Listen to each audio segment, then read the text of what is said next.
In the spring of 1985, in a farm sale yard on the north edge of Grundy Center, Iowa, a woman folded a check for $91,200, slid it across a card table to a man from the Federal Land Bank, and bought 120 acres that a bankrupt neighbor had lost to the crisis that was hollowing out the whole county. The crowd around her went quiet. It was not the quiet of surprise exactly, though there was surprise in it. It was the quiet of a room full of men who had spent 14 years filing one woman under a particular heading and were now, in the space of a few seconds, being made to reconsider the heading entirely. A man near the back leaned toward Verl Tolliver and said low, "Where in God's name did she get that kind of money?" And Verl Tolliver, who was her brother-in-law, and who had laughed at her once a long time ago in a kitchen with a cup of her coffee, going cold in his hand, said one word: Alfalfa. He said it the way a man says a thing he has understood for a long time and is only now saying out loud. But that morning is the end of the story, and we are a long way from the end. To understand how a young woman came to write a check like that in a year when strong men twice her age were losing everything they had, you have to go back 14 springs to a colder morning and a cheaper number. You have to go back to $45. Let me tell you about Marn Halverson. In the spring of 1971, she was 22 years old. She was slight through the shoulders in the way of somebody who had done a woman's share of a man's work since she was a girl, lean and quick with fair skin gone warm and freckled from the field, and a smudge of dust worked into it that no amount of the mirror ever quite got out. She had large light eyes, blue going to gray, and medium brown hair with the sun-caught gold in it, pulled back into a low practical ponytail with the loose strands falling around her temples the way they always fell by 10 in the morning, no matter how she started the day. She wore a red and cream plaid flannel shirt, buttoned to the second button, and over it a tan canvas farm jacket gone soft as cloth at the elbows, from years of wear, and faded blue jeans, dusty at the thigh, where she wiped her hands. She was young and she was pretty in the plain, unpolished way of a girl who has never once had the time to think about being pretty. And she was, if you had asked anyone in Grundy County that spring, about to make the single dumbest purchase of her young life. They were wrong, but you could not have told them that. And the truth is, on that cold March morning, Marnie Halverson could not have told them either, not in any language they'd have listened to, because the thing she knew was written on a sheet of graph paper in a folder in her father's filing cabinet. And a man does not change his mind about a woman on the strength of a sheet of graph paper he has never seen. Her father was named Halvard Halverson, and he had been dead 4 years by then. I had farmed 280 acres 4 miles south of Grundy Center, the same ground his own father broke, and he had farmed it the way a man farms who came up hard in the 30s and never once let himself forget it. He fixed what broke. He owed no one. He had a saying about that, a thing he said so often over so many years that Marn could recite it before she could recite the Pledge of Allegiance, and it went like this: "The man who understands his costs is the only one who can control them." He said man because that was the language of his time. He meant Marn. He had 4 children, and only one of them ever wanted to know why the ground did what it did, and it was the girl, and he knew it, and he taught her the way you teach the one who's listening. He taught her to read a micrometer when she was 11. He taught her to lay a bead of weld at 13. He taught her to read a soil test at 14, not because he thought a girl would need it, but because he believed with a certainty that came close to religion that every soul on a farm ought to know what their ground was trying to tell them. Behind the house there was a shop, poured concrete floor, a wood stove Halvard had built himself out of an old fuel oil drum, and along the north wall a workbench that had stood in that spot since 1931, older than the marriage that made her, with tools on it that had histories the way other families had photographs. The pipe wrench came off a railroad salvage sale over in Ackley. The socket set had been his father's. And in the corner stood a drill press he'd bought used out of a machine shop in Marshalltown that closed its doors in 1948, a press whose worn quill he had rebuilt himself with catalog parts, in a patience that Marn would one day call the single most useful thing she ever inherited. Halvard was not a machinist. He was a farmer who had decided some time back, in the worst of the Depression, when the money was gone, and a new part might as well have been on the moon, that the only way to keep a farm alive was to understand every single thing on it well enough to fix it with his own hands. And he had believed one thing above all others, believed it the way some men believe in Scripture, that debt was the thing most likely to kill a farm long before weather or disease or bad luck ever got the chance. Weather you could plan around, disease you could treat. But a note came due on its own schedule, indifferent as a January wind, and it did not care that your beans had drowned or your price had fallen. It only wanted paying. Hyde died in the winter of 1967. A heart gave out that had been asked to do too much for too long. Marn was 18. He left her the farm. 280 acres of paid-for ground, not a dollar owed against a foot of it. He left her the shop and every tool in it, and he left her a savings account down at the Grundy County State Bank that held $14,200, every cent of it earned slow and kept careful. To her brothers, he left the house in town and the older equipment he'd set aside. They thought this was fair. Marn thought it was the only arrangement that made any sense at all, because she was the one who'd been running the daily work of that place for the better part of 4 years already, since she was 14 and her father had started to slow, and everybody in that family knew it, even if nobody said it. Her brothers offered to help. She thanked them and told them she'd call if she needed anything. She did not call. By the spring of 1971, she was 22 years old. She owned a working farm, free and clear. She carried her father's savings and her father's tools, and her father's habit of thinking about the ground the way he thought about his costs, coldly, without sentiment, and with a particular sharp interest in whatever everyone else had already decided wasn't worth thinking about. That last part is the whole of it. That is the thing you have to understand about her before anything else in this story will make sense. Because most people, when they look at a piece of ground, see what it is. Marn Halverson had been raised to see what it was for. Now let me tell you how she read the ground, because her father taught her to do it with her hands. And it is a thing most people have never seen done and would not believe if they hadn't. You take a pinch of moist soil out of the top few inches, and you work it between your thumb and the side of your first finger, and you press it out slow into a ribbon, and you keep pressing until the ribbon breaks under its own weight. Sand won't ribbon at all. It falls apart gritty, and there's nothing to hold.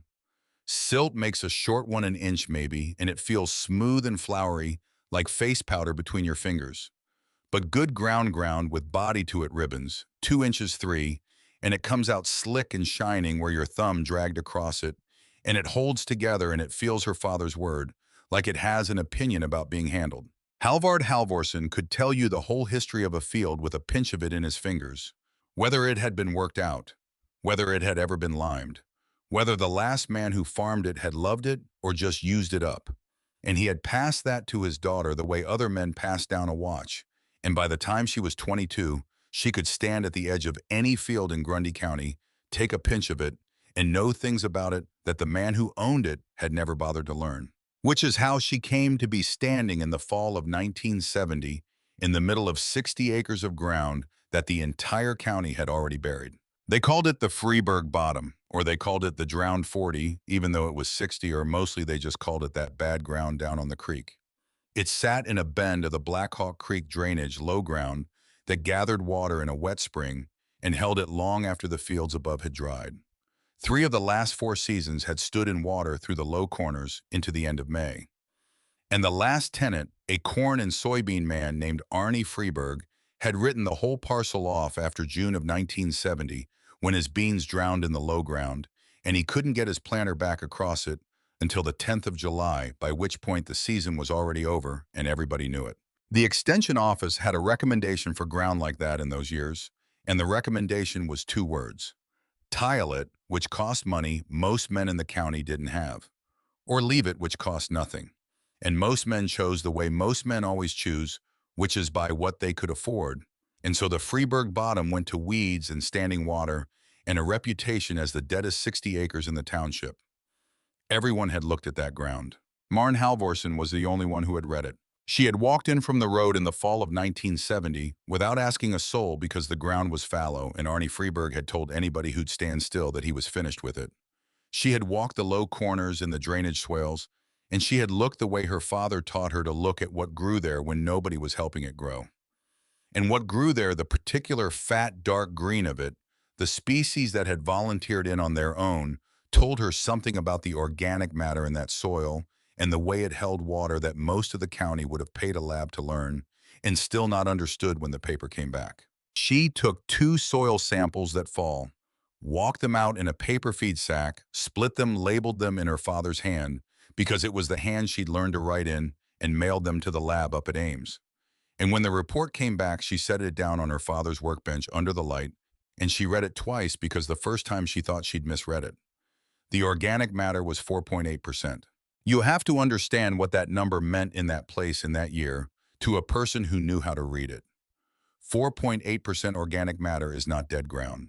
It is the opposite of dead ground. It is ground that has been quietly building fertility for 20 years, while everyone stood at the road and called it worthless, building it out of corn residue and soybean trash and the silt that the periodic flooding carried down from upstream and laid across those low corners like a gift nobody wanted. The pH came back 6.9, just about perfect. Sweet level ground that needed no lime at all. The phosphorus was high. The potassium was high, built up over years, banked in the soil waiting.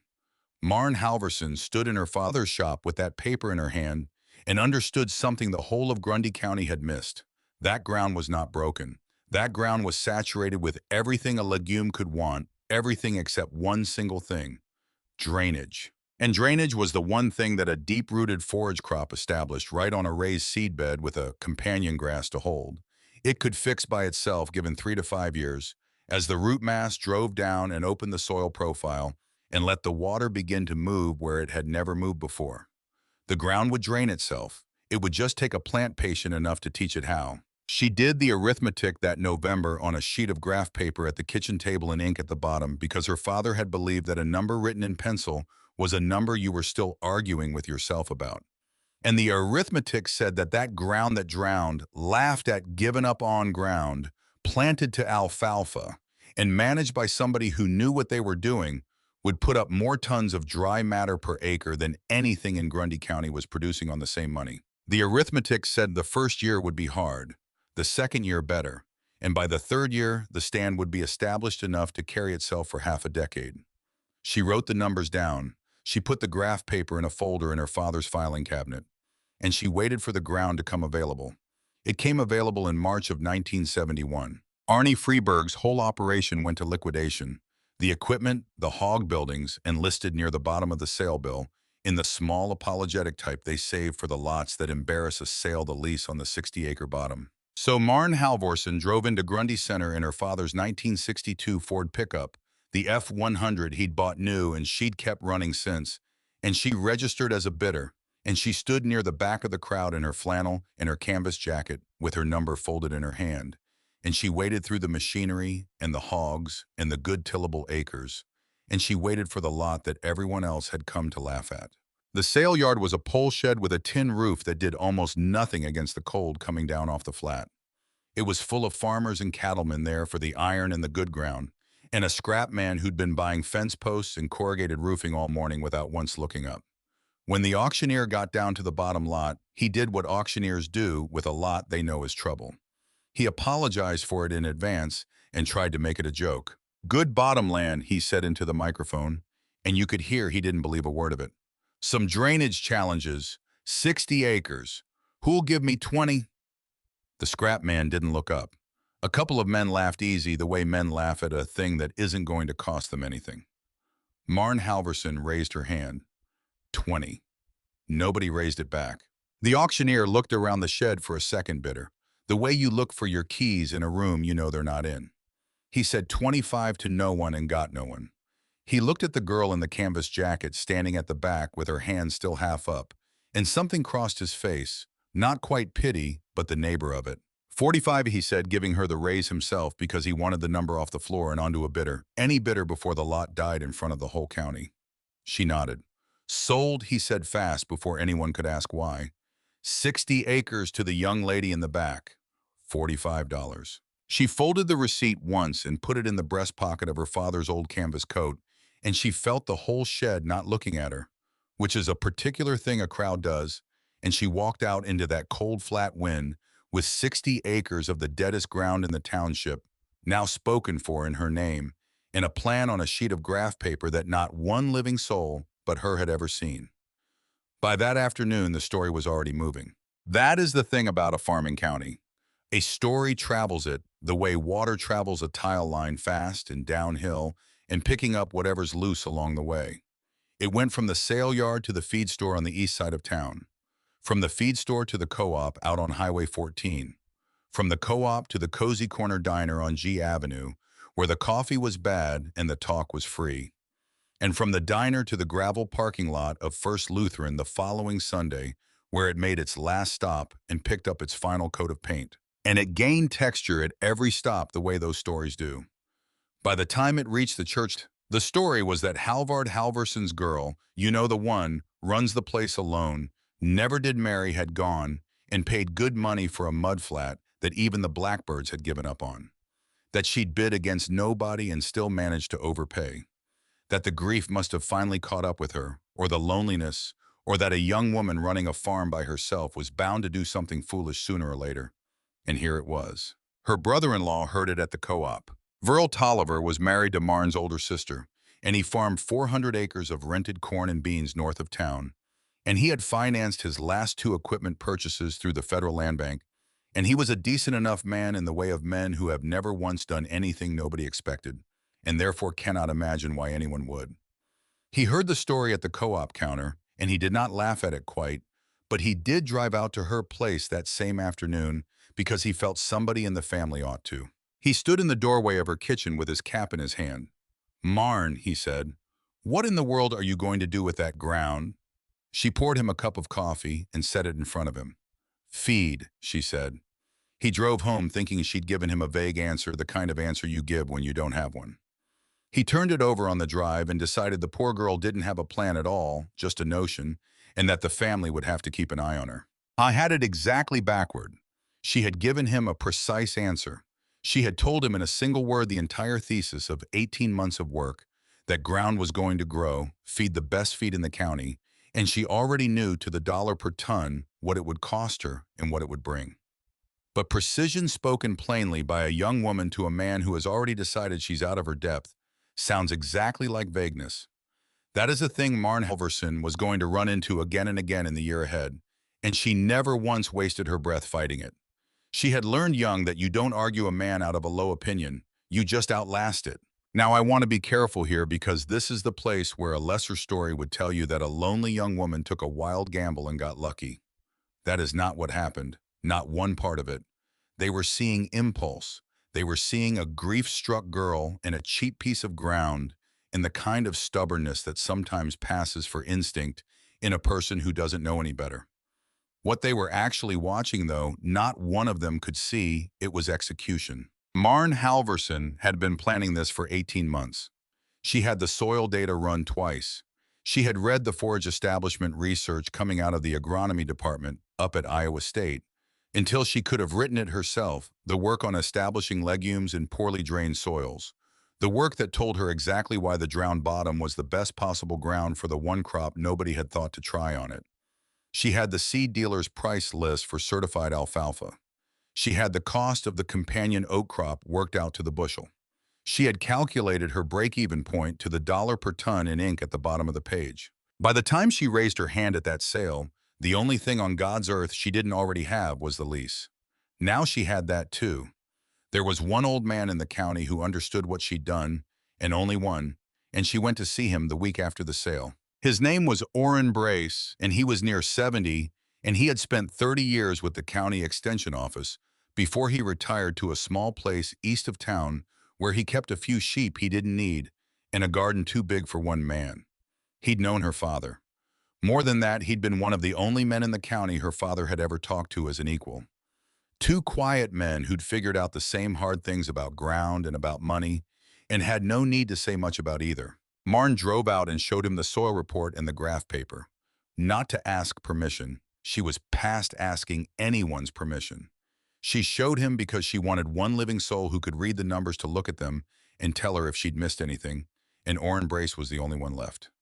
He read the report slow, holding it out at arm's length the way old men do. He read the graph paper twice. He set them both down on his kitchen table and was quiet for a while. Then he said the truest thing anybody said to her that whole year. "That ground's not dead, girl," he said. "The plan for it died." Freeburg was farming corn on a hayfield and cussing the ground for not being what he wanted it to be. He tapped the soil report with one finger. You're the first person in 20 years to ask that dirt what it actually wanted to grow. That was all he gave her. He did not give her the plan, she had the plan. He did not give her the money or the courage or the answer. He gave her the one thing a person building something alone can almost never get for themselves, which is a single other set of eyes that says, you read it right. Go. And then he stayed out of her way, which is the rarest and most valuable thing an old man ever does for a young one. Let me tell you what alfalfa actually does to ground like that, because it is the quiet engine underneath this entire story. And if you understand it, everything Marn Halverson did over the next 14 years stops looking like luck and starts looking like what it was. Corn and beans are annuals. You plant them in the spring, you take them off in the fall, and every year you start over with bare ground and a shallow root system that never gets the chance to change anything about the soil underneath it. Row crops are a tenant. They live on the surface, they take what's there, and they leave. Alfalfa is different. Alfalfa is a perennial legume, and a perennial legume is not a tenant. It is a builder. You establish it once and it lives for 5, 6, 7 years. And every one of those years, it drives a taproot deeper down, 4 feet, 6 feet deeper than that in the right ground. And that root does two things nobody standing at the road can see. First, it opens the soil. It bores down through the tight, saturated layers that hold water in a drowned bottom, and it dies back a little each winter and grows again each spring and over 3 or 4 years. Those root channels become the drainage that the ground never had. The alfalfa fixes the very problem that was killing the field. It teaches the water where to go. Second, being a legume, it takes nitrogen out of the air and fixes it into the soil so that instead of mining fertility, the way corn does, it banks it. Every year, the ground gets richer instead of poorer. That is what Marnie Halverson had seen in a lab report in the fall of 1970. Not a drowned field. A field that had spent 20 years accidentally building itself into the finest alfalfa ground in the county and was only waiting for one person, patient enough and stubborn enough and quiet enough to read it to come along and plant the one crop that could turn all that buried fertility into money. The county saw $45 of mud. She saw 18 years of hay revenue standing in the ground already waiting for somebody to cut it. But knowing the right thing and doing the right thing are two different skills. And the second one is harder, and she was about to find that out. Because there was something Marn did not yet know, that spring something waiting for her in a locked drawer in her father's shop that she had not been able to bring herself to open in the 4 years since his funeral. And there was something else she did not know. Something moving quietly at the edge of all this in the office of a man who had his own plans for the low ground along the Black Hawk Creek and who did not intend to let a 22-year-old girl with a soil report get in the way of them. His name was Roland Speck. I was 51 that spring, and he sat on the loan committee of the land bank in town, and he farmed close to 1,000 acres of his own. And he was the kind of man who had learned early that the real money in farming was not always in the farming. Roland Speck understood water. More precisely, he understood that the whole low run of ground along the Black Hawk drainage, the bottoms that everybody else cursed and abandoned, could be worth a great deal to a man who thought about it the right way. Because water has to go somewhere. And the farms up above the bottoms, the good high corn ground, flooded a little worse every year as more and more of the county got tiled and the runoff came down faster with nowhere to slow. A man who owned the low ground, who owned the bottoms, where all that water wanted to collect, could control where it went. He could hold it and release it, and he could sell the farmers up above the right to drain into it. Drainage rights in a county built on the war against water were a quiet kind of gold. Roland Speck had spent 2 years quietly buying up bottom ground along the Black Hawk. Cheap a parcel at a time from men who were glad to be rid of it. He'd bought 2 of the drowned parcels above the Freeburg bottom already, and the Freeburg 60 was the piece he needed to tie the run together, the middle link, the one that would make the whole chain his. He had planned to pick it up for a few $100s at the liquidation sale, the way he'd picked up the others. He hadn't even bothered to attend. Why would he? Who else in Grundy County wanted a drowned field? When word reached him the day after the sale that the Freeburg bottom had gone to Halvard Halverson's girl for $45, that a 22-year-old had walked in and taken the keystone of his whole quiet plan out from under him for the price of a good pair of boots, Roland Speck did not laugh. He got very still. And then he began in the patient way of a man who has time and money and a long memory to think about how to get it back. She didn't know any of that yet. On that cold morning in March, Marn Halverson knew only what was in front of her, which was a receipt for $45 a soil report that read like a promise, a shop full of her father's tools, and 60 acres of ground that everybody she knew had already decided was a grave. She stood at the edge of it that evening as the light went flat and gold across the drowned corners, the water in them holding the last of the sky. And she thought about the thing her father used to say, and she said it out loud, quiet to nobody but the ground. The man who understands his costs is the only one who can control them. She understood hers, to the dollar, to the ton. Now she just had to put a crop in the ground and prove it to a bank, to a brother-in-law, to a whole county leaning on a fence rail, waiting to be proven right about her. And to one man she'd never met, who was already making his own quiet arithmetic, and who had just added her name to a ledger of his own. The seed went into the ground the first full week of April 1971, and it went in behind a planter that Marn Halverson had rebuilt with her own hands over 11 nights in her father's shop. And that is where this part of the story really begins, not with the crop, but with the machine that put it down. Because here is a thing most people never think about. You cannot establish alfalfa on drowned bottom ground with just any planter thrown in a box and dragged across the field. Alfalfa seed is tiny, smaller than a grain of sand near enough, and it has to go into the soil at exactly a quarter to a half-inch deep. Too shallow and it dries out and dies before the root ever catches. Too deep and it hasn't got the strength to reach the light and it rots in the ground. A quarter-inch of error across 60 acres is the difference between a stand and a failure. Marn had her father's old John Deere grain drill, a machine older than she was that had been sitting under a tarp in the machine shed since before he died. It was set up for oats and wheat for big seed planted deep. To put alfalfa down right and to put it down at the same time as the companion oats that would shade it and hold the soil, she had to rebuild it. So she did. 11 nights after the day's work was done in the shop, with the fuel drum stove ticking and the radio low, she pulled the seed cups and cleaned 40 years of chaff and mouse nest out of them. She replaced the metering wheels for the small seed box, ordering the parts out of a catalog and driving to the co-op to pick them up herself. She reset the press wheels so they'd firm the seed bed behind the openers without packing it. She rebuilt the depth bands so the openers would run a true quarter-inch and hold it across the rough ground. And when a casting on the small seed box turned out to be cracked clean through a part, she couldn't buy a part that hadn't been made in 20 years. She took it to her father's 1948 drill press, the one he'd rebuilt himself, and she drilled and tapped and made a steel strap to bridge the crack, and she set it back on the machine and it held. The whole rebuild cost her $38 in parts. A new drill one that would have done the job ran better than 2,000. That is the arithmetic her father had drilled into her from the time she could hold a wrench. The man who understands his costs is the only one who can control them. A woman who can rebuild her own planter for $38 does not answer to a banker for 2,000. Every hour Marn Halverson spent in that shop was an hour she was buying herself out from under debt she'd never have to carry. Let me tell you what she planted and why. Because the how of it is the whole difference between what she did and what a corn farmer would have done. She did not plant alfalfa alone.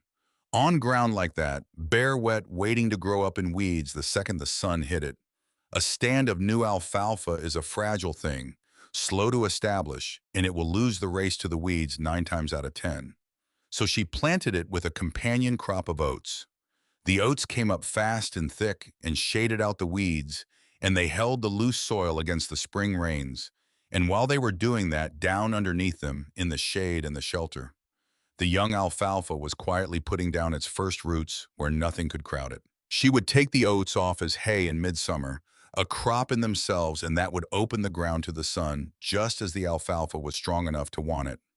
The oats paid the rent while the alfalfa did the real work. It was patient farming. It was the kind of farming that thinks 3 years ahead instead of one. And it was exactly the kind of thinking that had gone out of style in a county where every man was being told that very decade to plant fence-a-row to fence-a-row and borrow against next year to do it. And she did one more thing, the thing that separated a person who'd read the research from a person who was just guessing. She inoculated the seed. Alfalfa fixes nitrogen out of the air, but it cannot do it alone. It does it in partnership with a bacterium rhizobium that lives in nodules on the roots. And if that bacterium isn't already in the soil and in ground that hasn't grown a legume in a generation, it usually isn't. Then you have to put it there yourself. You coat the seed with it before you plant. Marn mixed the inoculant in a galvanized wash tub in the shop in the cool of the evening, so the sun wouldn't kill the bacteria, stirring the black powder through the seed by hand until every tiny kernel was dusted with the living thing that would let it feed itself for the next 6 years. Most men in that county in 1971 planting alfalfa would have skipped it, would have figured the bacteria were in the ground already, or wouldn't have thought about it at all. Marnie Halverson did not skip steps. She had read why it mattered, and she did it in the dark of the shop the night before she planted, and it was the kind of thing nobody would ever see and nobody would ever thank her for.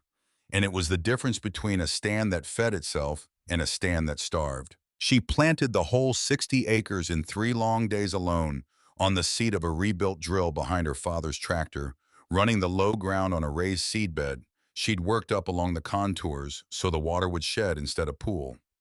She finished the last pass as the light went, and she shut the tractor off, and she sat there a minute in the sudden quiet and looked back across ground that no longer looked like a grave. It looked like a field. For about 6 weeks, it even started to look like a field with a future. The oats came up first, the way oats do a green haze across the ground within 10 days, thickening into a stand so clean and even that a man driving past on the county road slowed down to look at it because it did not look like the drowned bottom anymore. It looked like somebody's good oat field. And down under the oats, when Marn got on her knees and parted the stand and looked, the alfalfa was there. Thin in the wettest corners, thick and dark in the middle ground, exactly as she had predicted it would be, exactly as the soil map in her head had told her it would come. It was working, and that is precisely when Roland Speck made his first move, because a man like Roland Speck does not strike at a thing that's failing. He strikes at a thing that's starting to succeed. He did not come at her directly. That was not his way. Roland Speck had spent 30 years learning that the most effective pressure is the kind that never has your fingerprints on it. The lease Marn held on the 60 acres was a 1-year lease with the understanding, the loose handshake, this is how it's done, understanding of that time and place, that a tenant who farmed the ground in good faith would have first right to keep it. The ground belonged to the Freeburg estate, and the estate was being wound down by an administrator. And the administrator was a man who did business at the land bank. And the land bank was a place where Roland Speck sat on the loan committee and cast a long shadow. Marn got a letter in the middle of May, polite, regretful, from the administrator. It raised a question about whether the lease would be renewed for a second year, given the letter's word uncertainties about the viability of the current use of the parcel. It suggested she should not count on a long-term arrangement. It mentioned that other parties had expressed interest in the ground. She read it twice at the mailbox, the way she'd learned to read the things that mattered, and she understood exactly what it was and where it had come from. It was a message. It said, you have this ground for 1 year. Establish a hay crop that takes 3 years to pay off on a 1-year lease, and watch what happens when the lease comes up for renewal and somebody with a seat on the loan committee wants it. She was being told in the gentle language of estate administration that she was pouring her father's savings and her own backbreaking labor into ground she would not be allowed to keep. And that was only the first blade. The second one moved slower, and it cut deeper because it went after the one thing she could not fix with a wrench. It went after her market. Somewhere around the 1st of June, words started going around the co-op, in the sale barn, in the cozy corner, that the hay coming off the old Freeburg bottom Halverson's girls' hay was suspect. That ground stood in water half the spring, the talk went. Hay grown on wet ground molds. Moldy hay makes cattle sick. A man had heard, everybody had always heard something from somebody, that a fellow over in the next county had lost calves to moldy hay off bottom ground just like it. And a smart cattleman would think twice before he fed anything that came off a drowned field, no matter how green it looked from the road. None of it was true. Alfalfa cut and cured properly is alfalfa, and the water table 4 feet down has nothing to do with whether hay. Molds in the bale that comes from baling it, wet from bad curing, from carelessness in the field. And Marn Halverson was not careless about one single thing. But the truth needs a man willing to stand up in the co-op and explain the difference between soil moisture and cured moisture, and the rumor just needs to be repeated over a cup of bad coffee, And the rumor was already moving, and everybody knew where a young woman farming alone bought her twine and her parts and sold her crop, which meant everybody knew exactly where to aim. She felt it before she understood it. A coolness at the co-op counter. A cattleman she'd expected to sell to going quiet and vague. When she brought it up, saying he'd have to see, saying he wasn't sure he'd need as much as he'd thought.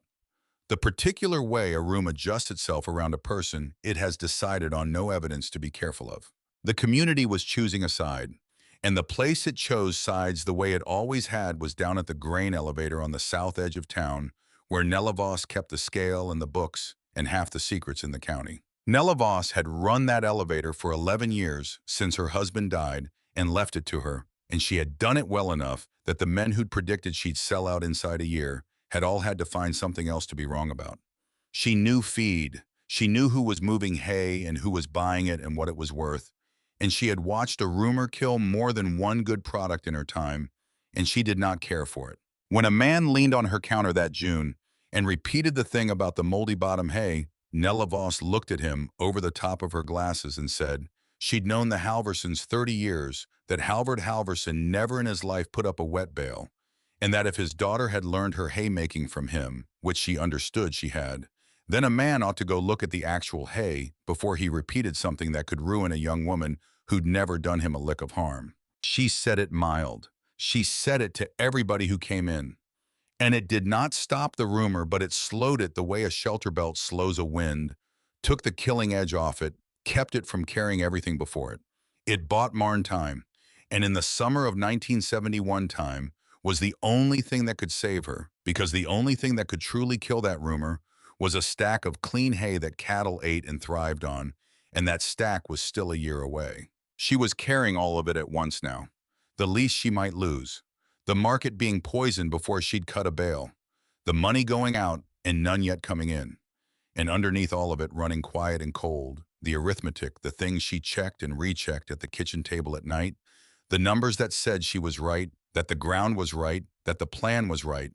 If only she could hold on long enough to let the ground do what it was going to take 3 years to do. And it was in the worst stretch of that summer, the least letter on the table, the rumor in the wind, the loneliness of it pressing down, the way it does at 2 in the morning, when there's no one in the house to tell you you're not crazy, that Marn Halverson finally opened the drawer. There was a drawer in the desk in her father's shop that she had not opened in 4 years. It was the wide, shallow drawer in the middle of the old oak desk he'd kept along the shop's east wall where he did his figuring and kept his accounts, and it had a lock and the key had always lived on a nail behind the desk, and Marn had known that the whole time. She had opened every other drawer in that desk in the 4 years since he died, for the deed, for the tax papers, for the 1,000 practical things a person has to find after a death. But not the middle one, not the locked one. Because the locked one was where he kept the things that mattered to him. And opening it meant finding him in there. Finding him exactly as he'd left it, the last day he'd sat at that desk. And as long as it stayed locked, there was one small place in the world where her father was still just in the next room. But she was looking for something that night. She'd remembered dimly that he'd kept old soil surveys in that desk, county maps notes he'd made over the years, about ground that wasn't even his. And she needed anything, any scrap of information about the Black Hawk bottoms that might help her understand what she was up against and why the ground was fighting her the way it was in the low corners. So she took the key off the nail and she sat down in her father's chair and she unlocked the middle drawer of his desk for the first time since 1967. Inside were the things a careful man keeps: his good fountain pen, a folded flag from his own father's grave, a photograph of Marn at 8 years old on the seat of the tractor grinning, holding the wheel he was letting her pretend to steer, and a folder. A plain manila folder, soft at the edges, with a rubber band around it, gone brittle enough to break when she touched it. She opened it on the desk under the shop light. Inside was a sheet of the same graph paper she used, her father's graph paper, and across the top in her father's blocky, careful hand, the hand she had learned to write, in the hand she'd copied onto her own soil sample labels, without ever once thinking about where she'd gotten it, were 4 words. Bottom 60 not dead. Under it, a single line, half question and half note to himself, the way a man writes when he's thinking on paper. Alfalfa. And under that, the beginning of a soil map. A hand sketch of the Freeburg bottom, the low corners, the drainage swales, the contour of the ground with notes in the margins in his hand. Organic looks high. Volunteer clover. Corner good sign. And water's the only problem here. And then trailing off unfinished a column of figures he'd started and never completed the first rough cut. At the very arithmetic Marn had spent 18 months finishing without ever knowing he'd begun it. There was a soil sample bag clipped to the folder dry and old labeled in his hand, never sent to the lab. He'd pulled it. He'd meant to send it. And then sometime in the winter of 1967, his heart had made other plans, and the sample had gone in the drawer with the rest of what he never got to finish. Marn Halverson sat in her father's chair in her father's shop and understood something that took the ground out from under her more completely than any flood ever could. She had not thought of this alone. She had spent 4 years believing this was her idea. Her lonely, stubborn, laughed-at idea, a thing she'd talked herself into in the grief and the silence, and would have to answer for by herself. And it wasn't. Her father had walked that same drowned bottom years before her. He'd read it the same way with the same hands and reached the same conclusion and started the same arithmetic. And then he'd run out of time, and he'd locked it in a drawer, and he'd died before he could tell her, or maybe before he'd decided she was ready to be told. She was not gambling on a stranger's ground. She was finishing her father's last piece of unfinished work. But here is the thing, and this is the thing that mattered. This is the reason it did not turn her into a girl carrying out a dead man's orders. Because she read that folder close twice, 3 times, and she saw exactly how far he'd gotten. And he had not solved it. He'd seen it. He'd suspected it. He'd written "not dead" in alfalfa with a question mark and started a column of numbers and stopped. The soil sample sat in his drawer unsent, the science undone. He had planted the seed of the idea and never lived to prove it out. The proof was hers. The 2 soil tests run in red. The 18 months in the research. The break-even figured to the dollar and written in ink. The planter rebuilt the inoculant, mixed the raised seedbed, the companion crop, the 60 acres already green under the June sun. Her father had asked the question. Marn Halverson was the one answering it. He'd handed her a lit match in the dark.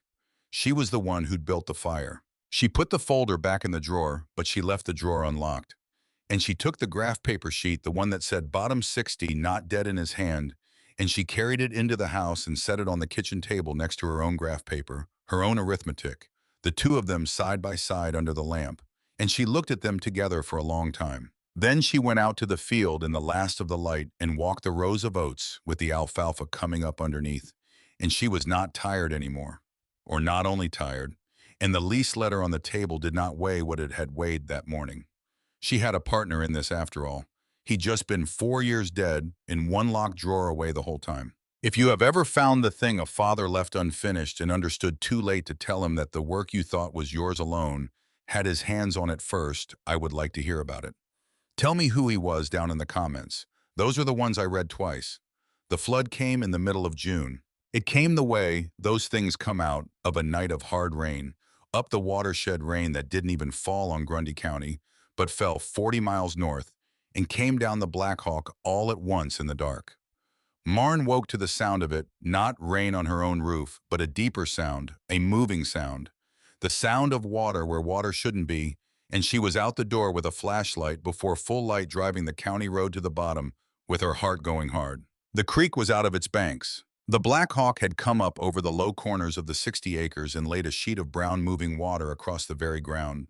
She'd worried over most, the wettest ground, the northwest corner, where the alfalfa had always been thinnest. She stood on the raised road in the gray light and watched the water move across her father's unfinished field and her own finished work. And she watched a season's establishment, the fragile new alfalfa, the thing that took 3 years and could not be hurried go under. By the time the water pulled back 2 days later, the damage was plain and it was bad, and the whole county knew about it before Marn had finished walking the field. The low corners were scoured. The young alfalfa in the northwest, the thinnest stand, the most fragile, was gone. In patches silted over, drowned out, torn loose. The oats had lodged flat where the water had run through them. Standing on the road looking at it, it looked like exactly what everyone had said it would be from the beginning. It looked like a drowned field drowning again. It looked like the ground proving the county right, and the girl wrong in one June night, the way everybody had known it eventually would. The talk moved fast, and it moved cruel in the offhand way that talk in a hard county moves. Told you so. Bound to happen. That poor girl should have listened. Halvard would have known better which was the one that would have hurt worst if Marn had heard it, and which was of all the things they said the most completely wrong, because Halvard had known exactly this ground and had believed in it enough to start the very arithmetic that was floating in the mud right now. The administrator's office called. The viability of the parcel, the voice said, now seemed very much in question. Given the flooding, it might be best for all concerned if the lease were allowed to lapse at the end of the term. There were, the voice reminded her, other interested parties. And Roland Speck, who had not lifted a finger, who had only waited the way, a patient man waits for the ground to do his work for him. Let it be known quietly through the right channels that he might be willing to take the troublesome bottom off the estate's hands and off the poor Halverson girls and spare everyone any further embarrassment. It was the lowest hour of it. Marn Halverson drove home from that flooded field and sat at her kitchen table with the 2 sheets of graph paper in front of her, hers and her father's, and for the first time since the sale, she let herself feel the full weight of what she had done. The savings poured out, the lease slipping away, the market poisoned, and now the field itself, the proof washed into the creek. She was 22 years old and alone, and she had bet her father's legacy on a piece of ground that had just gone underwater in front of the whole county exactly the way they'd all said it would. She sat there a long time, and then she did the thing that her father had raised her to do, the thing that was the whole of him and the whole of her, the thing that separated her in the end from every single person who had laughed. She did not panic. She did not decide she'd been wrong. She did not go looking for whether to quit. She went and got her boots, and she drove back out to that field, and she walked it, all of it, on foot in the mud. Slow, and instead of looking at what the flood had taken, she looked coldly, the way her father looked at a thing, at what it had left. And what she found on that walk was the thing that changed everything. And it was the thing not one of the men leaning on the fence rail had bothered to get close enough to see. The raised ground had held. Everywhere she'd worked, the seed bed up along the contour, the raised beds she'd built specifically so the water would shed instead of stand, the alfalfa was alive. Beaten down, silted, sorry-looking, but alive, the crowns intact, the young roots holding. It was only the flat, low corners, the ground she'd known was marginal from the start. The ground her own soil map had told her would be thin, that had drowned.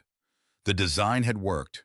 The field had failed exactly where she'd predicted it would fail, and survived exactly where she'd built it to survive. And there was more. She got down on her knees in the wettest part of the surviving stand, where the alfalfa had been in the ground 10 weeks now, and she pulled a plant, gently working it up with her fingers so the root came whole, and she looked at the taproot. It had already begun. 10 weeks in the ground, and that young taproot had already driven down past the plow layer down toward the tight, saturated soil that had drowned this ground for 30 years already, starting just barely, just at the very beginning to bore the first channel that the water would someday follow out. The flood had not proven the ground was dead.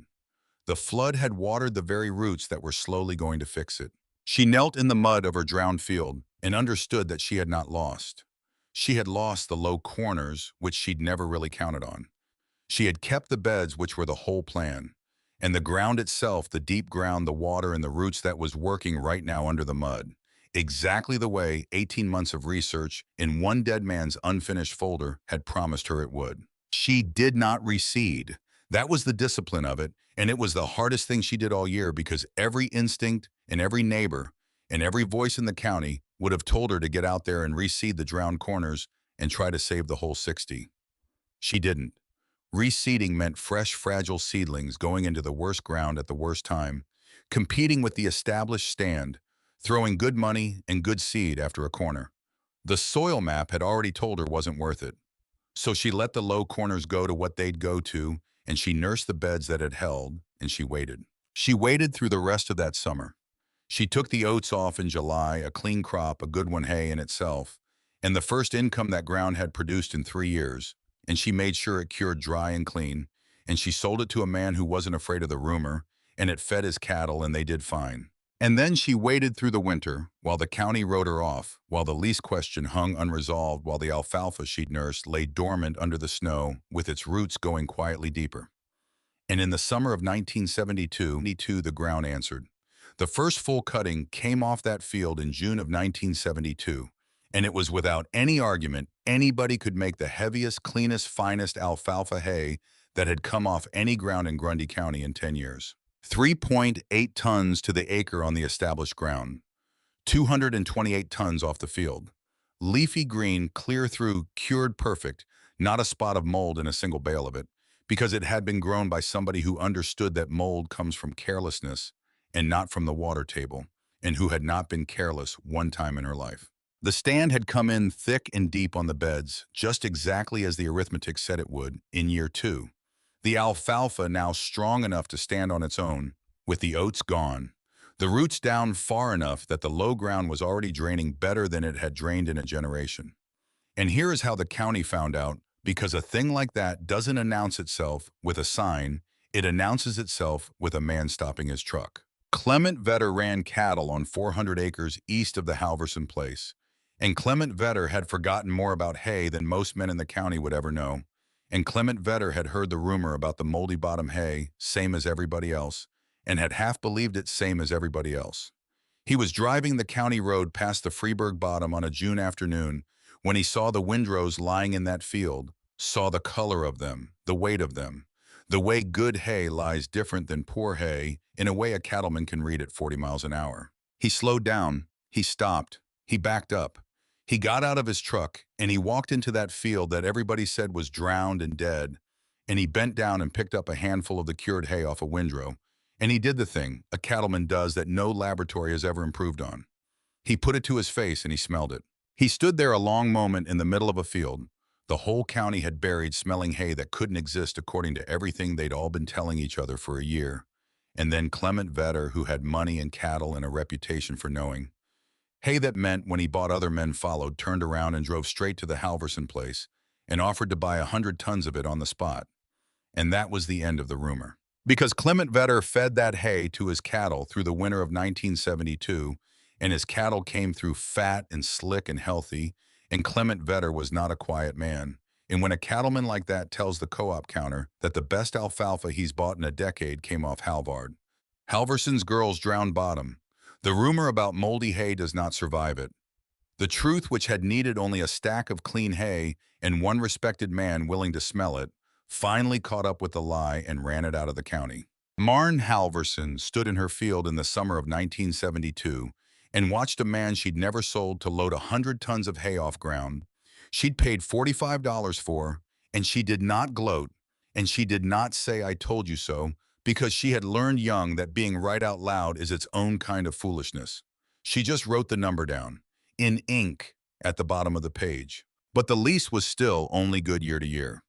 And Roland Speck was still sitting on the loan committee, still holding the bottom ground above and below her, still patient, still waiting. And the 228 tons in her stackyard had just told him something he had not wanted to learn, that the girl had been right, that the drowned ground was the best forage ground in the county, and that the keystone parcel he needed was now worth a great deal more than the few $100s he'd once planned to pay for it. I had wanted it when it was worthless. He wanted it far more now that a 22-year-old had proven what it was. And the hard years, the years that would break half the strong men in Grundy County and make Marn Halverson the richest farmer in it, those years were still coming. The years that broke Grundy County did not arrive all at once. They arrived the way real ruin always arrives on a farm, slowly and then all at once. And by the time a man could see it clearly, it already had him by the throat. But before the ruin, there was the boom, and the boom is where you have to start, because the boom is what set the trap that the ruin sprang. Through the middle of the 1970s, the word that came down to every farmer in Iowa from every direction, from the government, from the banks, from the farm magazines, from the man at the co-op counter, was the same word, and the word was more. Grain prices were high. Export demand was booming. Land was going up every single year faster than a man could believe. And the message from the Secretary of Agriculture himself was to plant fence-a-row to fence-a-row, to get big or get out to borrow against the rising value of your land, and buy more land and more iron, and plant more acres, because the good times were the new permanent weather, and only a fool would sit them out. And the banks were more than happy to lend.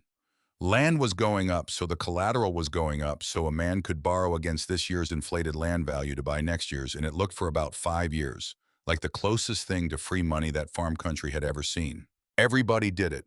That is the thing you have to understand. It was not the reckless men who borrowed. It was everybody. It was the good farmers, the smart ones, the careful ones. Verl Tolliver Marne's own brother-in-law ran his 400 rented acres up to 800 on borrowed money and borrowed iron, and he did it because every banker and every neighbor and every expert in the state told him it was the wise thing, the responsible thing, the thing a man did if he wanted his sons to have a future in farming. Clement Vetter, the same Clement Vetter who'd smelled Marne's hay and known quality when he found it mortgaged his home place, to buy another 160 acres at the top of the market, financed at 9.5%, because the ground next to his came up for sale, and everyone knew you bought the ground next to yours when you got the chance, and the numbers all worked as long as land kept going up. The numbers all worked as long as land kept going up. Marne Halverson did the opposite. She did the opposite quietly, and she did it alone. And for most of a decade, it made her look to the whole prospering county like a woman who lacked the nerve to play the game everyone else was winning. She did not borrow, not $1. When she needed more ground, and she did expand carefully as the alfalfa operation proved itself, she rented it or she bought it small and paid cash, and she never once signed a note against the 280 acres her father had left her free and clear. When the hay money came in, and it came in steady and strong all through those years, she did not use it as a down payment on more debt. She put it in the bank, she paid off the small things, and she kept farming the same disciplined way, checking her costs against her income at the kitchen table every single month in ink. Here is what her father had taught her. The thing underneath the thing. The reason she could sit out a boom that every expert in the country was telling her to join. The man who understands his costs is the only one who can control them. Marne understood her costs, to the dollar, to the ton, to the acre. And because she understood them, she could see something that the men drunk on rising land values could not see or would not, that their whole game depended on one single thing staying true, and that thing was land going up forever, and nothing in this world goes up forever. She had run the arithmetic on what happened to a man who owed $800 an acre on ground he'd bought at $2,000, if that ground ever fell back to what it had actually been worth before the fever. The arithmetic was a grave. So she stayed out of the grave, and she let the county think she was timid, and she banked her hay money and waited the way she'd learned to wait, watching a taproot go down through drowned ground one slow inch at a time. Let me tell you why the hay held when everything else fell, because this is the quiet engine of the last part of the story, and most people have never once thought about it. When the crash came, and it came hardest for the grain men. Corn and soybeans are commodities traded on a global market, and when that market turned, the price fell through the floor everywhere at once, and there was nothing a corn farmer in Iowa could do about a price set by export demand, in government policy, and the weather in Argentina. A man could grow the best corn of his life and still lose money on it because the number was set 1,000 miles away and it did not care about him. Hay was different. Hay was a regional market, a perishable one. You cannot ship dry hay across an ocean profitably. It is too bulky and too cheap by weight. And so hay was priced by local demand by the cattle and the dairies and the horse operations within 100 miles that needed it every winter, no matter what the Chicago Board of Trade was doing. And the demand for feed did not vanish in a farm crisis the way the demand for exported grain did.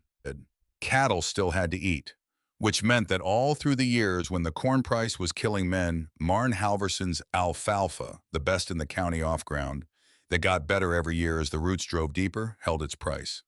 Her margins in the worst of it never fell below about half. She was clearing 49 cents on the dollar in a year when grain farmers were clearing nothing or less than nothing and going to the bank to make up the difference. She had not just picked a good crop. She had picked a crop that could not be crushed by the machine that was about to crush everything around it. And whether she'd known that fully in 1971 or only grown into understanding it, it was in the end the thing that saved her. Now here is where Roland Speck comes back into it, because a man like Roland Speck does not simply disappear. He presses right up until the moment the thing he built falls on him. By the late 70s, Speck had done exactly what he'd told himself was the smart play. He had borrowed heavily to assemble his run of Black Hawk bottom ground bedding that he could develop the drainage control scheme that would let him sell water rights to the high ground farmers above. He had bought parcel after parcel on credit at boom prices, financed at boom interest. And the one parcel he had never managed to get the keystone, the middle link was still the 60 acres that Marn Halverson had taken out from under him for $45 and turned into the best alfalfa ground in the county. And as the boom peaked and started just barely to wobble, Roland Speck made his move on her at last. Not quietly this time. He was starting to feel the weight of his own debt, and a man feeling that weight gets bolder and clumsier both at once. He came to see her himself, which he had never done in the fall of 1979. He sat in her kitchen, the same kitchen where she'd told Verl Tolliver feed 8 years before, and he was smooth about it, and he was reasonable about it, and he laid out two roads and invited her to choose. The first road was that she could sell him the 60 acres. He'd pay well, he said. Better than well. More than the ground was worth to anybody but him, and she could take that money and be free of the year-to-year lease worry forever. She said no. And then Roland Speck showed her the second road, and this was the thing he'd been holding, the reason he'd finally come in person. He told her pleasantly, the way you'd mentioned the weather, that he happened to hold an old drainage easement across the upper end of the Black Hawk bottoms. A real one recorded decades old from back when the drainage district was first laid out. An easement that gave the holder certain rights to direct the flow of water through the low ground. And he just mentioned that if a man were to exercise those rights a certain way to reroute the drainage, the way the old easement permitted the water that used to stand on the Freeburg 60 might come to stand on it again. Regularly, the way it had before she ever touched it. I was telling her he could drown her ground. Legally. On paper. Any spring he chose. He let it sit there in her kitchen. And then he said that, of course, none of that need happen if they could just come to a reasonable arrangement about the 60 acres. Marn Halverson looked at that man across her father's kitchen table for a long moment. And then she did the thing, she always did the thing that was the whole of her. She did not get angry, and she did not get frightened, and she did not bluff. She reached over to the counter where the folder always sat now, and she took out a sheet of paper, and she slid it across the table to him. It was the deep drainage record of her own ground. 8 years of it. The water table readings she'd taken every spring since 1972 in ink in her own hand. The numbers that showed year over year, plain as a road, that the alfalfa roots had lowered the water table on that 60 acres 4 feet in 8 years. That the ground drained now on its own, through channels the roots had bored faster than his old easement could ever fill it. You can run water onto it, she said. It'll drain before your calves are branded. My roots did what your district never could. She was not bluffing. That was the thing about Marn Halverson that Roland Speck, a man who dealt in leverage and never in labor, had never once understood. She didn't bluff because she didn't have to.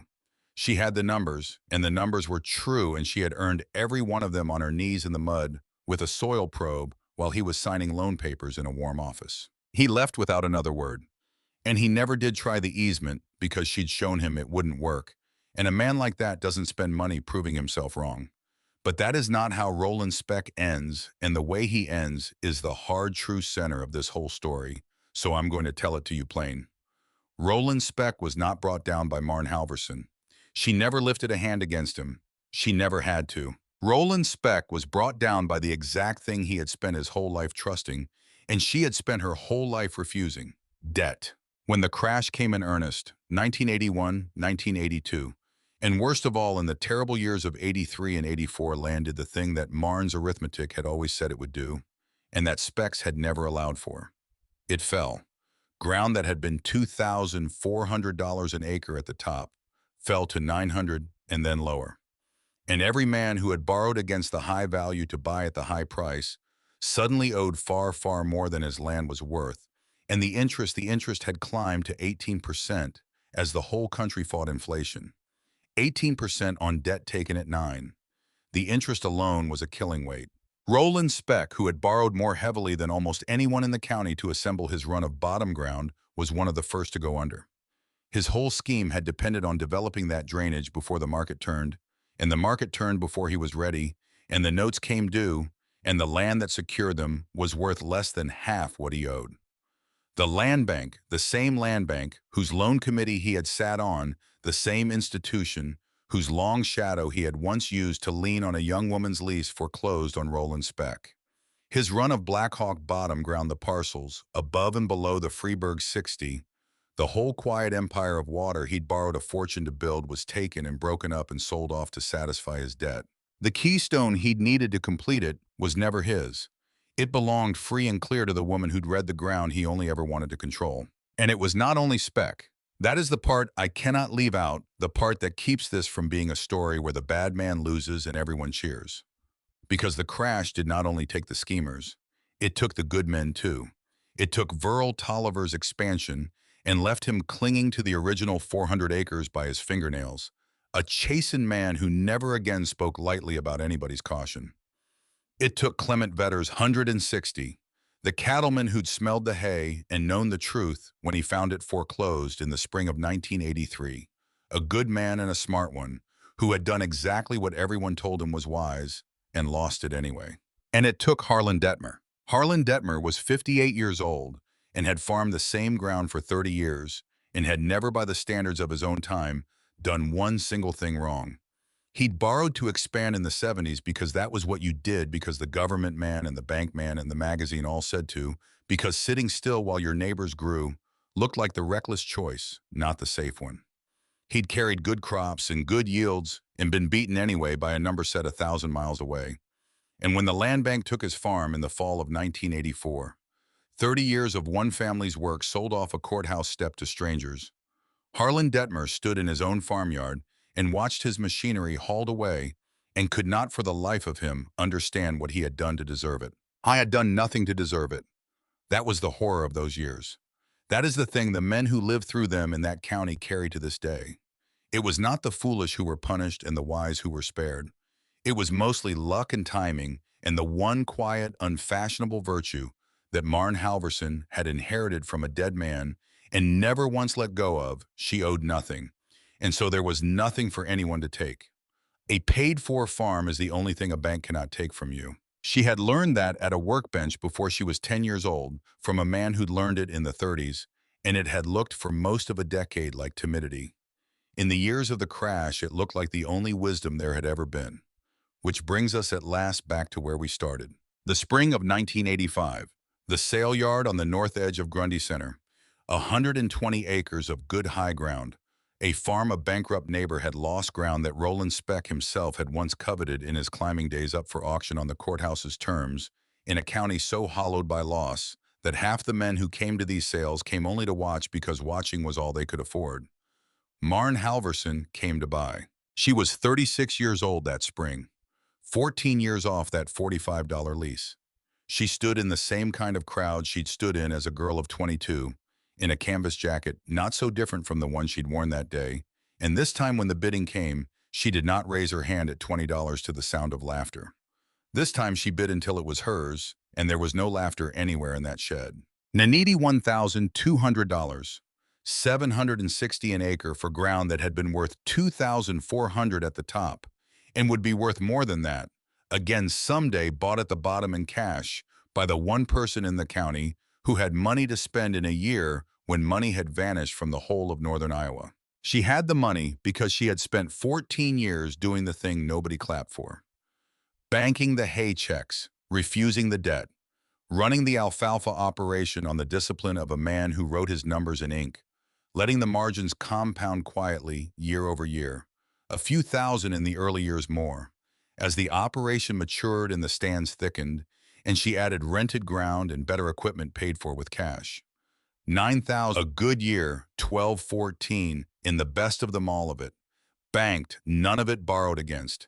Sitting there in the Grundy County State Bank drawing interest, while her neighbors' borrowed empires came down around them. She folded the check and slid it across the card table to the man from the land bank, and the crowd went quiet, and the man near the back leaned over to Verl Tolliver and asked where in God's name she'd gotten that kind of money. And Verl Tolliver, humbled now, smaller now, a man who had run 800 acres on borrowed money and clawed his way back down to 400 paid for ones and learned every hard thing. His sister-in-law had known all along, said the one word that was the whole of it, alfalfa. He said it the way you say a thing you should have understood 14 years ago, standing in her kitchen with a cup of her coffee in your hand, when she told you feed and you thought she didn't have a plan. She'd had the whole plan. She'd had it the entire time. There is a moment from that sale that the men who were there still talk about. And it is not the check, and it is not the number. It is what happened after. Clement Vetter was in that crowd. The cattleman who'd smelled her hay in 1972 and known the truth of it. The good man who'd lost his 160 acres in '83, done in by the same wise advice that did in everyone. He was there the way a lot of the broken men were there, that spring watching a sale he could not bid in. And after the gavel came down and the ground was Marne's, Clement Vetter made his way through the crowd to her, an older man, now a poorer one, and he put out his hand. "Your daddy," he said, "raised you right." And Marne Halverson shook the hand of the man who'd been the first in the whole county to believe her back, when believing her cost him nothing but the trouble of stopping his truck. And she said the truest and the humblest thing she could have said. He tried. Let me tell you what happened after, because a story like this earns its ending slow the way the ground earned its drainage, 1 inch at a time. Marne Halvorsen farmed for another 30 years. She never did carry debt, not once, not in all that time. The 60 acres of drowned bottom that started it all became, exactly as the arithmetic had promised in 1970, some of the most productive forage ground in that part of Iowa. The water table down where it belonged. The soil built richer every year. An inheritance she had not been given, but had made out of a soil report and a rebuilt planter, in 18 months of reading, and one dead man's unfinished folder. She put up hay off that ground for decades. She bought more land in the crash years, while it was cheap, always in cash, always the ground her neighbor's misfortune made available. And she came out the far side of the worst decade in Iowa farm history, not merely intact, but larger, stronger, and entirely her own. And the shop stayed exactly as her father left it. The fuel drum stove, the workbench that had stood in one spot since 1931, and the 1948 drill press in the corner, the one Halvard Halverson had rebuilt with catalog parts, and patience still there, still turning true. Marne checked it once late in her life with a dial indicator and found the quill still ran within 0.5 of an inch 40 years on, because it had been rebuilt right by a man who did everything right and taught his daughter to do the same. Her niece came to the farm the way Marne had once come to it, the one child in the next generation who wanted to know why the ground did what it did. Dana Tolliver Verl's daughter started coming out to help when she was 13 in 1989, and Marne taught her the way her own father had taught her, with her hands at the workbench in the field. Taught her to read a soil test. Taught her to lay a bead of weld. Taught her to read the ground with a pinch of it between her thumb and her finger, and to ask it not what it was, but what it was for. And she taught her the ledger. There is a moment from 1991 that closes this whole thing the way it ought to be closed. Marne sitting at the kitchen table with 15-year-old Dana, going over the year's hay accounts, teaching the girl to keep the books. And Dana filling in a column in pencil, and Marne stopping her gently and handing her a pen. "We write it in ink," Marne said. Dana asked her why. And Marne Halvorsen told her the thing her own father had told her at the same table with the same pen 30 years before. "Because a number written in pencil," she said, "is a number you're still arguing with yourself about. When you write it in ink, you've decided. You've told yourself the truth about what it costs, and you've stopped pretending it's anything else." She set the pen in the girl's hand. "The one who understands her costs," Marne said, "is the only one who can control them." She'd changed one word. Her father had said man. She said her to a girl who would carry the ledger and the drill press, and the drowned ground made rich, into a century Halvard Halverson would never see. In 1997, the Grundy County Farm Bureau asked Marne Halverson to speak at their annual dinner, an honor they gave each year to a farmer. The county wanted to hold up as an example, and she was not a woman who liked a podium, but she went because she had one thing she wanted to say to a room full of people who had lived through what that county had lived through. She stood up in front of them, the ones who'd laughed in 1971, or their sons, and the ones who'd been broken in 1984, or their widows. And she did not talk about herself, and she did not tell the story of the $45 because everyone in that room already knew it. She talked for about 4 minutes, and near the end she said the thing they remembered, the thing that got printed in the county paper and cut out and pinned above more than one farm desk in the years after. "They told us the ground was dead," she said. "It wasn't. They told us the only way forward was to borrow against tomorrow to buy more of today. It wasn't. My father told me one thing, and it turned out to be the only thing that was true the whole way through.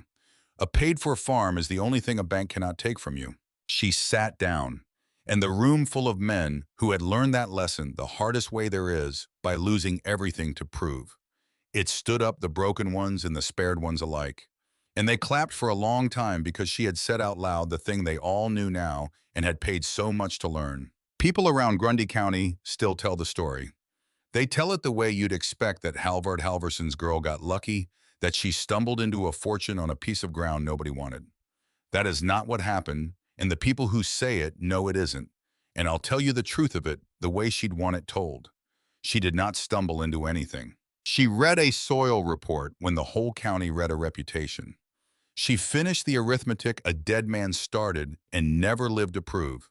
She rebuilt her own planter for $38 rather than owe a bank $2,000. She waited 3 years for a taproot to do what no drainage district ever could. She refused every dollar of the debt that everyone told her was wisdom. All through the years it looked like folly, right up until the year it turned out to be the only wisdom there was. And when the ground she'd read right and the discipline she'd kept faith with finally made her the richest farmer in a broken county, she did not gloat because her father had taught her that being right out loud is its own kind of foolishness, and she had never once in her life forgotten a thing that man taught her. The ground had been trying to tell them what it was for 30 years, standing there under its water called dead by everyone who drove past it. It took one person, a girl of 22 in a canvas jacket willing to walk out into the mud and read what the land had actually written, when every other soul in the county had already decided they knew. If this story put you in mind of somebody who did the quiet, unfashionable right thing while the whole world told them they were a fool, and turned out to have been right the entire time, I would like to hear about them down in the comments. Tell me their name. Tell me what they knew that nobody else would listen to. I read every one of them. And if you'd like to hear about the Nebraska widow who kept making payments on a worthless quarter section of sandhills that her late husband bought against everyone's advice, the ugliest, driest, most useless ground in 3 counties, they all said for 20 years, until the day a man from the water district knocked on her door and asked what she'd take for it, stay with me and I'll tell you that